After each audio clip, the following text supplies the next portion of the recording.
Say Yes to Life. Peter Range is joining us right now. Hey, Peter. Good morning, Peter.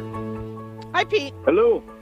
My name is Inigo Montoya. Still my father, prepare to die. No, sorry. I always want to do that live on air. Well, you did that very well, You too. did, yeah. Hey, take the day off work. Go watch The Princess Bride. Terrific movie. It's a great way to say yes to life. No, just kidding. But go pray your rosary as it's the feast Amen of to Our that. Lady of the Most Holy Rosary. That's a great way to start your day. But, hey, guys, I want to recap a couple things that happened last week, including some words from our Attorney General, David Yost, here in the state of Ohio, and then just talk a little bit about the induced abortion report that came out from the state of Ohio as well, and then just a call to action moving forward. So first, the Essential Summit took place last Thursday. We talked about it last Tuesday. We had 76 pregnancy center leaders join us for a particular track at the Essential Summit as we kind of prep them on increasing their capacity to serve moms, dads, and babies in need. Truly terrific conference, and we hope that pregnancy centers from all surrounding states might be able to join us for years to come. But one of the things I want to let our listeners know about, talked about in a different session, but there's an equal rights amendment or an equal rights petition going around here in the state of Ohio. Don't sign it. They're trying to change the definition of marriage, allow for men and women's restrooms, men and women's sports. It's not anything that we want to be a part of. So just want to keep people aware of that. That's kind of going around right now. The Equal Rights Amendment petition, don't sign it. We don't want that here in the ballot in the state of Ohio. But secondly, the very next day, last Friday, we had the March for Life in Columbus, which was amazing. Melissa Oden spoke at the March for Life. She's actually an abortion survivor herself. If you don't know her story, go look it up. It was absolutely terrific. And then we had another testimony from a young woman named Sierra who talked a little bit about she chose abortion. She took the abortion pill, but then she was connected with an abortion pill recovery, and her baby was alive, and she brought her baby on stage, 2-year-old little girl. I mean, it was just awesome to see. So abortion pill reversal, if you're not aware about that, go look that up and share that with family and friends so that people, maybe they made that decision. They can still reverse it if they get to a doctor really quick. But let me read to you just the finishing speech or the finishing words of our Attorney General David Yost's speech. He was talking about the fact that in 2023, we had that abortion amendment, and abortion is basically legal through all 9 months here in the state of Ohio. And this is how he ended his speech. It was so powerful. He said, "The will of the people, as expressed in the Constitution, can constrain my exercise of the public authority of my office, but it cannot constrain my conscience. It cannot imprison my heart.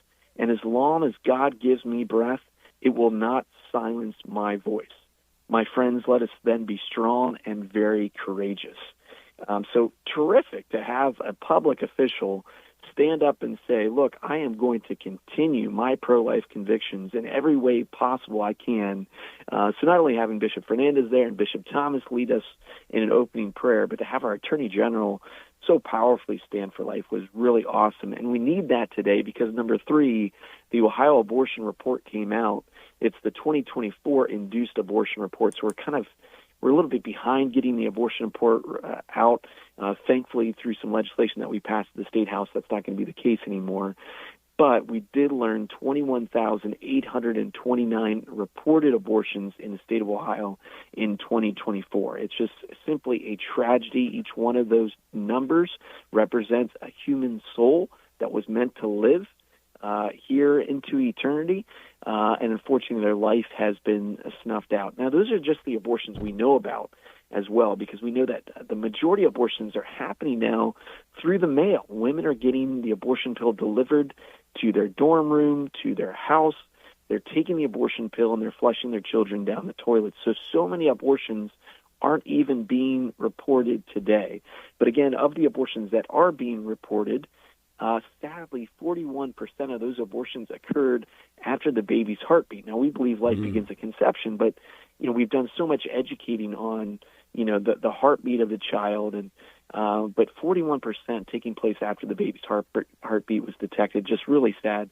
Now, interestingly, we hear from the left all the time, right, that abortion it's good for mothers. It's actually more healthier for mothers than even pregnancy itself. Well, according to the report, 97 abortions, that's just 0.4% of abortions, were performed in Ohio for, quote-unquote, to save the life of the mother.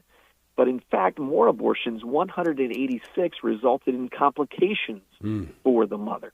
So the abortion pill, the abortion procedure itself, more dangerous than saving the life of the mother as purported from the left. So a call to action as we finish our little segment here, and if you could ever extend my segment, I'm in for it, okay? Give me another segment. I got more to go on. And I got more movie quotes for you as well. But join your local 40 Days for Life campaign. This is the way to kind of get your foot into the grassroots movement of the campaign. The 40 Days for Life, it's taking place right now in a city close to you. They have saved 25,000 lives. 182 abortion centers have closed where people have prayed, and 275 abortion workers have quit their jobs simply because people listening to the show right now just showed up. They showed up to pray. Not to yell or to condemn or anything of that nature, but they saw the proportionality, how heavy and how serious this issue is, taking the lives of 1 million children every single year. No other issue affecting human life is taking more life than the issue of abortion. So they said, I'm going to do something about it. I'm going to show up and pray. I want to invite all of you to be courageous and not let anybody silence your voice. Go out and pray. Real quick, 15 seconds. I want to say this. We know about the political side, the legal side, some struggles there. What's it like on the ground? Are you seeing a change of heart with the young people?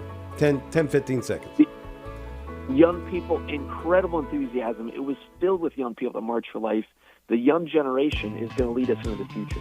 Amen. And that's the encouraging word we take with us, right? So that's where we go. Amen. Thank you, Mr. Range. That's Peter Range. Say yes to life.